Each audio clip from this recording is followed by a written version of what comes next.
In the meantime, good Thursday morning. Thanks so much for joining us. I'm Megan Pringle.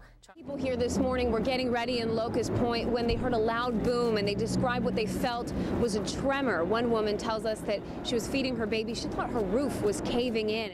And whether you cast your ballot here or you go to another precinct, you have a lot of decisions to make. Where I'm standing right now across the street, there is a makeshift memorial where people are saying goodbye. But the city says every kind of crime that you can think of is at its lowest rate in 10 years. That's impressive, but it's certainly not enough. You might ask yourself, is it safe to come back to work today? We're told the answer to that question, absolutely. So, while a lot of people celebrate Purple Friday, just to spread it out longer, we're going to do Purple Monday. No more texting, no more talking, period. There is a new push now by lawmakers in Maryland to get rid of all those distractions behind the wheel. Look at this. You can still see the yellow tape is up. There's rubble in the yard. This home is boarded up from an explosion that happened on Tuesday. You can see the cop cars are still out here. Crime tape is still up while police continue to search for answers. Animal control officers say it is the largest animal hoarding case they have ever seen. Well, Brian, you know the airport is going to be busy the next few days with Thanksgiving travel, but tonight, trust me, this airport was packed with people for a special homecoming to say we've missed you and welcome home. The 16-year-old has been missing for more than a week now, and this morning, the FBI is getting involved. Hey there, Jamie. It's exciting out here in the Inner Harbor. Lots of cheers. You're probably hearing everything. And what a great place for a great story. Thank you so much for joining us. Charlie Krausen has the day off. I'm Megan Pringle. We're going to kick things off at 6 o'clock with meteorologist Justin. This morning, more bad news for the Baltimore Police Department. A veteran city police detective is charged with sexually abusing a girl living in his home. ABC 2 News' Linda So is live this morning at police headquarters with the very latest. Police continue to search for a suspect in the murder of a 17-year-old. Detectives have been looking for clues, going through two homes near the corner of Birdknoll Court and Songbird Circle. That's in Lansdowne, where Keon Dobbs was shot and killed. It's a tragedy that has many wondering about their community. Baltimore City Police have released new surveillance pictures, hoping to get some clues in the murder of a city employee. David McLaughlin and some friends were at a club in Woodlawn over the weekend. Another group followed them as they left. When the group stopped at a Shell gas station in the 4500 block of Edmondson Avenue, a fight broke out. McLaughlin was stabbed to death. If you have any information that may help Baltimore City Police, they want to hear from you.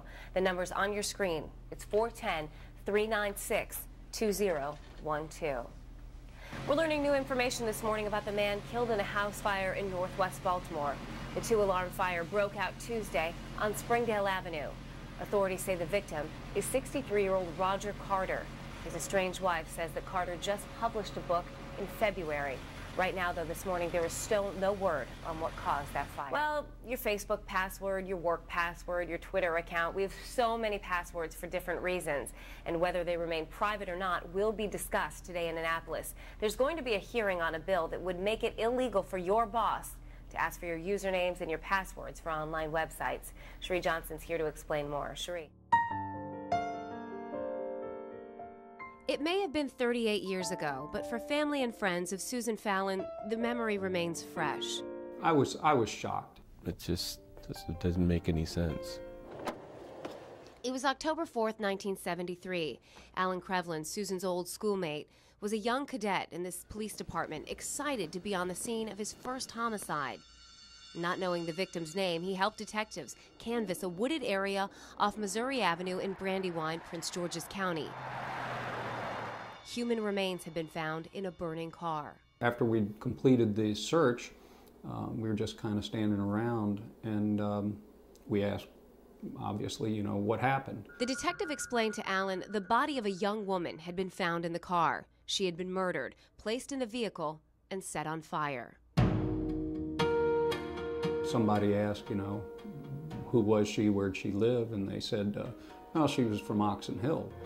And I said, well, I'm from Oxon Hill. Well, what was her name? And they said Susan Fallon, and I was very shocked. Susie.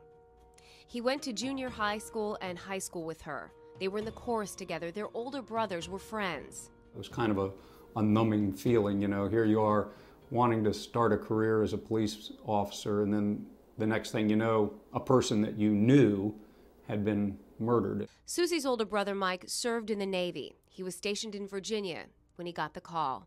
He immediately took emergency leave and returned to his home state of Maryland. His parents were on vacation. They were on a road trip to the Southwest. They had no agenda. No one knew where they were.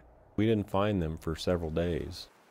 In fact, it took him a week to finally track down his parents. An officer spotted their car at a hotel in New Mexico. Informed me where they were, called me to let me know that they had found them and told me where they were, and then I had to call them. And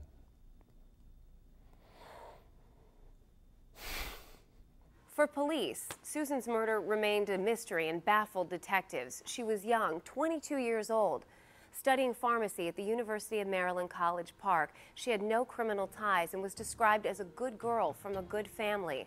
There were a few ex-boyfriends in the past, but all of them were checked out and all of them cleared.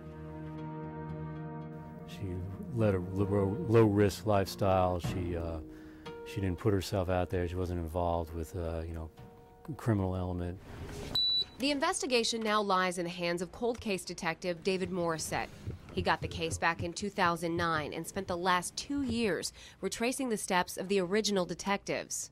We were looking at specific individuals that are named originally in the case, and also some other individuals that were given to us as possible people to look into that might have more knowledge about the case. Alan and Susie's high school class just celebrated its 40-year high school reunion. And as they do every reunion, they talked about Susie, her bright smile, and the future that was stolen from her. it was hard.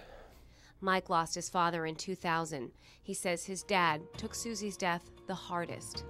Before she died, he fought with his daughter, angry she left home and moved to Denver to be with a boyfriend the year before. For a long time, he wouldn't even, speak with her. And then there was the guilt. As a police officer himself, his dad always thought he could protect his family and his little girl.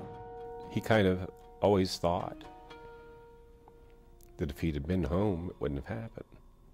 Mike, along with all the people who love Susie, hopes someone out there will hear their story and help them find peace that they have gone 38 years without. It just means a lot to have the closure, to know what happened and why. In Prince George's County, Megan Pringle, ABC 2 News.